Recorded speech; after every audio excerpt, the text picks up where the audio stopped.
For most of my life, I only thought trauma meant the really big things: abuse, losing someone, a car accident, or something obviously devastating. But what if trauma is simply an emotional response that felt overwhelming to you at the time? So let's look at two scenarios. A child losing their favorite teddy can feel enormous to that child. And imagine the emotional response of that child. Now take an adult who loses their favorite relative. Is there much difference between the emotional response between the child and the adult?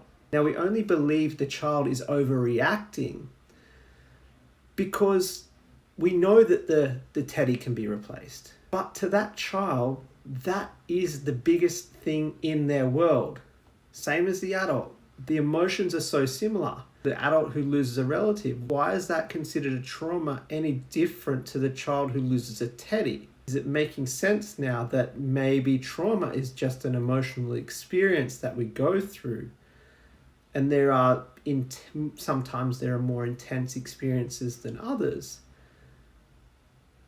But it depends on who is experiencing that experience and what that means to them. So as adults, we might look at that scenario and say to the child who's crying, that's not really a big deal. And what happens is when that child is told to stop crying and it's not a big deal, what do they learn? They learn that their emotions aren't important. They learn that their feelings aren't valid and it's not safe to feel. So they learn to suppress and disconnect. If you repeatedly deny your emotions, you carry the same behaviors into adulthood.